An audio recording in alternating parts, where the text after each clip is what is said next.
High School, part of that championship team there in '05, '06 football class. After that, I had an opportunity to go walk on at South Carolina State University.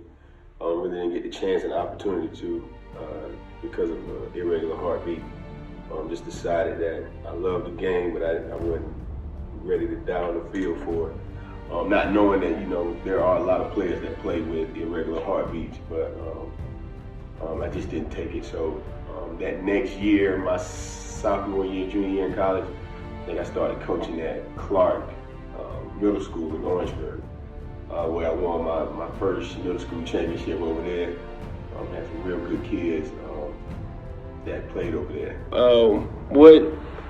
What do you say do you need for to win a championship at any level? Being part of a few championship teams and being a coach, making it to the state championship level, what you see mostly is the kids have to have some camaraderie. They all got to be, for the most part, they have to be a family feel to that team. And then, of course, you have to have some smart, talented athletes who are what I like to call dogs. You just got to have some grit players who don't mind sticking it up in there, some players who don't mind doing the absolute most, taking themselves out of the equation and doing it for the team. You also got to have good coaches. You got to have great staff, great parents, administration. All of that falls into play because it all takes a whole team to actually win a championship. So on the team that you have now, who would you say is that dog player, or if there's more than one? Oh man, we got so many dogs on this team. Jay Fuller, start off with, he's a dog. He's a running back. We call him Bus. Malik Mazzone's a dog. Kelby Strong, Jaden Young, he's a dog. It's so many. Janari Moe, Bray Staley. There's so many. Our offensive line, Adam Reed, Mason Carolina, Corey Hazel. It's just so many, man. It's kind of hard to go down the list, but on both sides of the ball, special teams, we got just all over some dogs. Like, who don't mind going to get it, who don't mind putting it out there all over the line, every down, every play.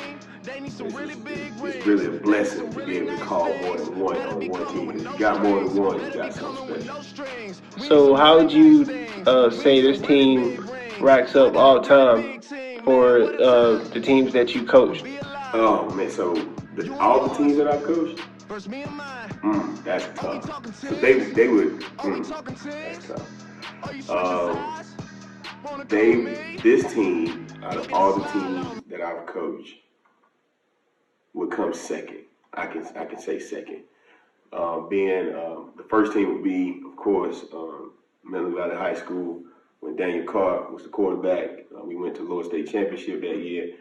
And this team kind of remind me of that. If they all stay together, Aiken High could be very, very promising coming up in the next few years.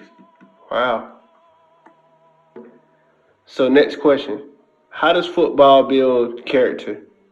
The biggest thing about football and how it builds character is the adversity that's presented to you during the game. It's not just on game day that adversity hits. It's during practice, before practice, especially being a student athlete in school, during school. It all teaches you how to avoid situations, how to overcome situations. The game is just so important. I just had that conversation today with some players. We all have bad days, and it's about how you overcome that day when you're on that field. Once you get on that field, you're kind of able to stop life and just focus on football. And so when you go into the real world, when you have those adversity moments, when the light bill do, when the rents do, and it's all up against you, football kind of helps you deal with that pressure, and it kind of helps you get through it, and it helps you figure out what's really important. I tell anybody, high school, middle school are the main times you remember football. You remember I know a bunch of guys that played college ball, but they all remember high school, middle school football. So it plays a big part in life and how you grow up and how you become a model citizen. That kid growing up that's dealing with some pressure, and what mental tool would you use? So let's break it down, of course, in football terms. So this is fourth quarter, fourth down, and it's 4th and 4, and pressure's on, we down. If I have a timeout, you kind of call that timeout and try to just get everybody calm. If you're rattled, if your mind going 100 miles per hour, it's more likely for you to make a mistake because you're not focused. So a mental tool would be just to focus and to breathe, relax, calm down. Just know if you practice enough that you've done this over 100 times. If it's almost like what Kobe said, Kobe takes, I don't know, enormous amount of shots a day when he was practicing, when he was in the league. And he just said, when that pressure moment comes, he knows he's taking that shot plenty of times. So in that moment, it's just like being back in the gym for him. It's just like practice. So, when pressure presents itself, you just breathe, relax, and understand that you've done this before, you've been here before. It's just all about executing. So that tool you say would be preparation. Preparation all day. All right, so next question. What do you look forward to in this team?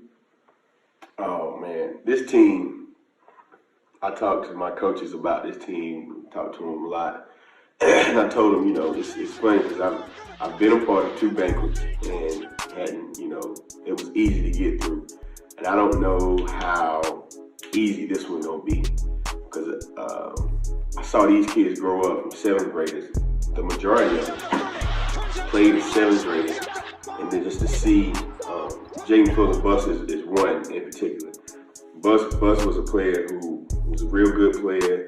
He understood the game, but wasn't really there in 7th grade yet. Now, that kid, man, is making enormous plays, reading his keys, just doing everything the right way. So my expectation for this team is championship.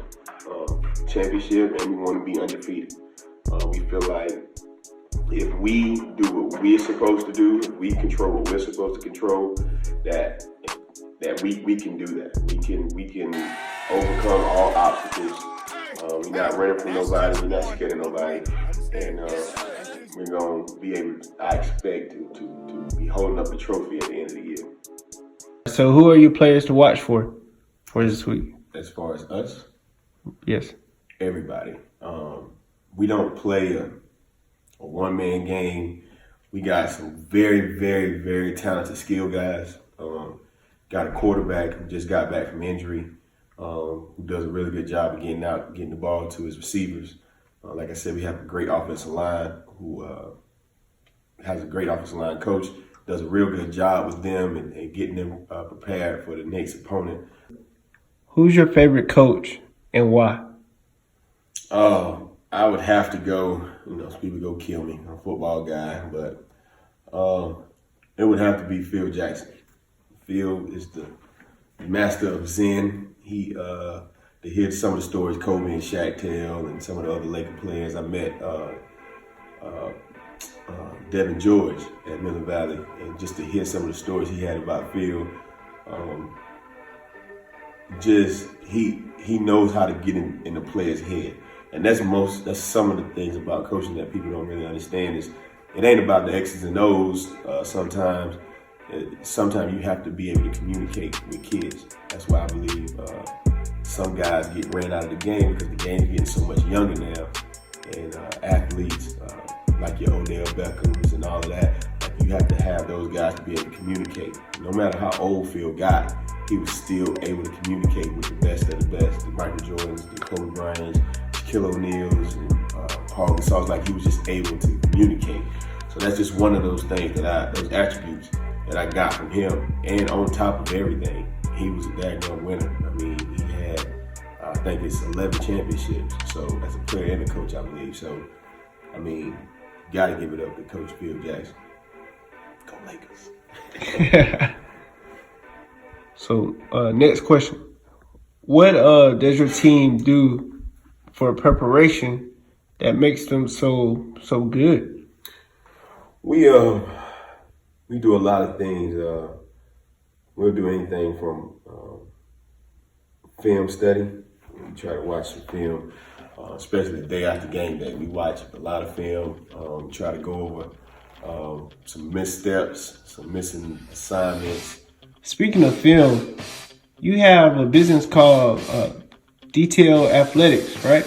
Yeah, Detailed Athletics, that's right. Can you tell us more about that? So the business is it's more of a sport consulting agency. And I, myself, along with another basketball guy, Marquette Carr, he'll do basketball, I'll do football. And what we do is we take an athlete's film and we watch it. We go over it for about an hour. We go over where he can improve at, how he can get better, and how it can make him a better athlete. In today's game, kids are doing everything more and more. That program is actually called, the business is called Detailed Athletics, but the program is actually called One Rep. It speaks for itself. Everybody wants to go and train and work out and do all these drills, but why are you doing the drills? And I don't think that's being explained. And also, kids aren't getting quality time. High school coaches don't have that time. You only get 2.5 hours a day to have those kids.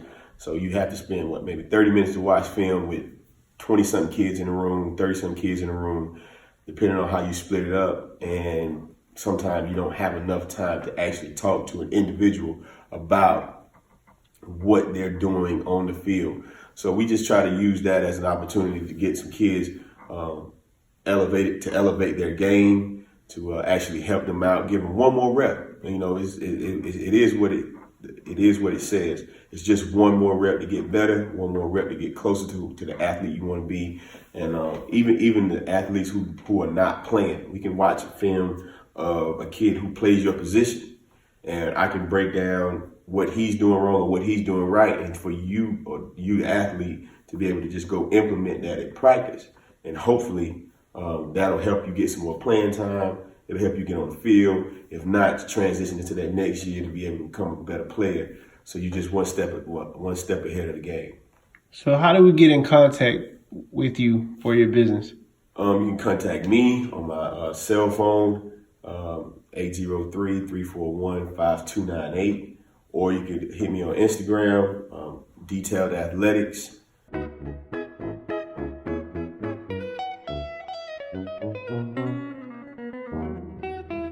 This is Coach Griffin, and this is Table Talk.